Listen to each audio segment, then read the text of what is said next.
Bienvenue à nouveau, ici Matteo. Alerte rouge en provenance du Golfe. Le point d'étranglement stratégique d'Ormuz vient d'être verrouillé. Selon des rapports de renseignement urgents, l'Iran a concrétisé son ambition de rebloquer complètement ce détroit. Il ne s'agit pas d'une guerre psychologique à la table diplomatique. La réalité sur le terrain a basculé vers un état d'avant-guerre. Ormuz n'est pas seulement un étroit corridor naval, c'est la ligne de vie de la logistique énergétique mondiale, supportant 20% de la production quotidienne mondiale de pétrole brut. Couper unilatéralement cette route maritime est un choc direct pour les chaînes d'approvisionnement et la sécurité économique des États-Unis et de leurs alliés de l'OTAN. La bombe à retardement au Moyen-Orient a été officiellement déclenchée. Selon le Washington Post, la marine du Corps des gardiens de la Révolution islamique, ou IRGCN, a bafoué les règles d'engagement de base, connues sous le nom de ROE. Ils ne se sont pas arrêtés à des tactiques asymétriques de pose de mines ou de harcèlement, mais ont escaladé vers des attaques cinétiques utilisant des tirs directs sur des navires commerciaux. Le Pentagone a confirmé que 2 pétroliers battant pavillon indien sont entrés dans la zone de mort. Du point de vue de la doctrine militaire, il s'agit d'une strangulation flagrante des opérations internationales de liberté de navigation, ou FONOPS. En transformant le flux énergétique en arme, Téhéran pointe directement une arme sur la gorge de l'économie occidentale.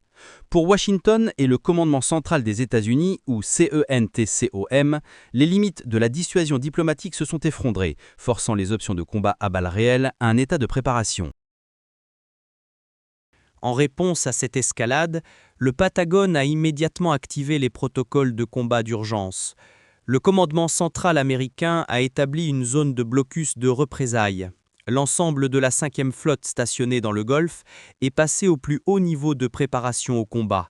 Des formations de destroyers de classe Arleigh Burke et de croiseurs lance-missiles ont activé leur système de lancement vertical, en attente d'ordre. La contre-attaque ne s'arrêtera pas dans les eaux peu profondes du Golfe Persique. Washington a émis une règle d'engagement de dissuasion mondiale. Toute entité maritime ayant des liens logistiques ou financiers avec le corps des gardiens de la Révolution islamique devient désormais une cible militaire légitime. Le filet d'étranglement le plus absolu est en train d'être jeté. Sur le terrain, le risque d'affrontement cinétique se mesure en minutes. Les analystes de combat naval mettent en garde contre un scénario féroce de combat rapproché. Des tactiques d'essaimage fulgurantes par des vedettes rapides armées de l'IRGC affrontant directement les systèmes de combat Aegis et les systèmes d'armes rapprochées Phalanx des destroyers américains. Dans cette poudrière, le CENTCOM ne se bat pas seul. Le réseau allié de l'OTAN met en place un système C4ISR intégré, partageant des données de renseignement par satellite en temps réel et renforçant le pont logistique naval. La décision délibérée de déployer potentiellement des groupes aéronavaux supplémentaires confirme une chose, la situation a dégénéré bien au-delà d'un conflit régional, se transformant en une confrontation de puissance de feu totale entre l'Alliance occidentale et l'axe de dissuasion de Téhéran. L'onde de choc en provenance du Golfe a immédiatement frappé les marchés mondiaux des matières premières. Le choc de la rupture de la chaîne d'approvisionnement énergétique a officiellement commencé. Dès que les services de renseignement ont confirmé le blocus d'Ormuz, les contrats à terme sur le brut Brent et WTI ont immédiatement franchi tous les niveaux de résistance technique. Pour les électeurs américains, il ne s'agit pas d'un risque expéditionnaire lointain, mais d'un coup direct porté aux pompes à essence nationales juste avant la haute saison des voyages.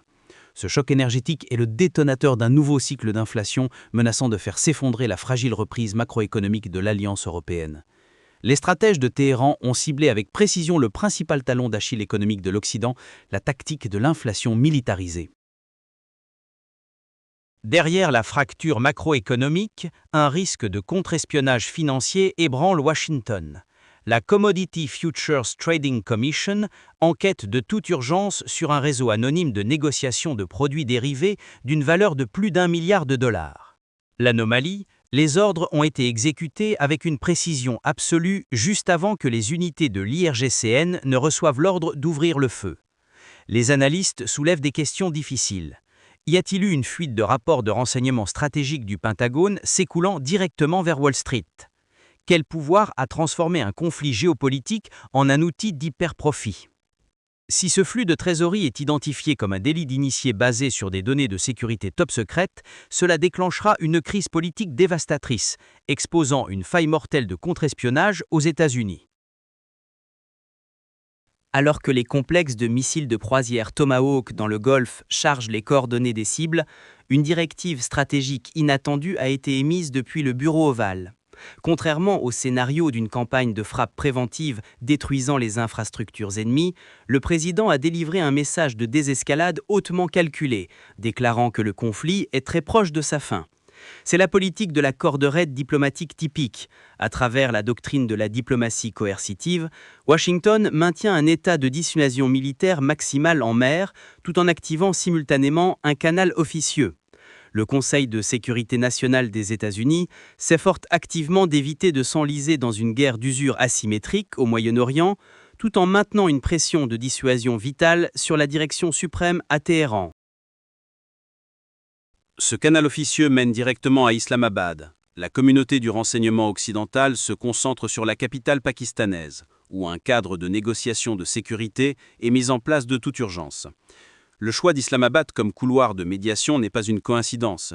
Avec sa position géopolitique centrale et un réseau de renseignement maintenant des connexions à la fois avec Washington et Téhéran, le Pakistan est le seul pivot ayant un poids diplomatique suffisant pour traîner les parties belligérantes à la table des négociations. Pour le Pentagone et le bloc de l'OTAN, ce cycle de pourparlers ne consiste pas seulement à désamorcer le détonateur cinétique à Hormuz. L'état final stratégique ultime est de rétablir une nouvelle architecture de sécurité régionale, neutralisant complètement la capacité de l'Iran et de ses forces mandataires à militariser les flux énergétiques. Mesdames et messieurs, nous nous tenons sur une ligne de faille de l'histoire géopolitique. Le pire scénario poussera le système logistique énergétique mondial dans un état de paralysie si le point d'étranglement d'Ormuz reste verrouillé. A l'inverse, une feuille de route de négociation fragile est en train d'être établie. Mais à travers le prisme de la réalité sur le terrain, nous devons écarter les illusions. La direction à Téhéran veut-elle vraiment une issue diplomatique ou la partie d'échec d'Islamabad n'est-elle qu'une opération de déception ?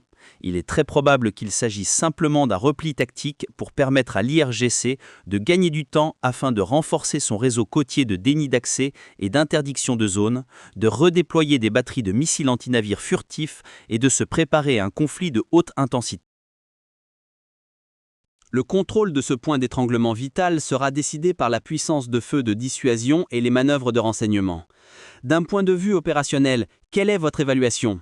Le CENTCOM devrait-il lancer une campagne de frappe de décapitation en utilisant la puissance aérienne pour neutraliser l'ensemble du réseau de commandement et de contrôle de l'ennemi, ainsi que sa flotte de vedettes rapides, ou jouer la sécurité énergétique à la table des négociations à Islamabad ? Laissez votre évaluation stratégique dans les commentaires ci-dessous.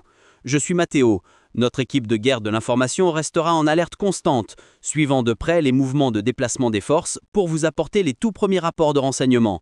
Aimez, abonnez-vous à la chaîne et activez les notifications pour ne rien manquer. Au revoir et à bientôt sur la prochaine ligne de front.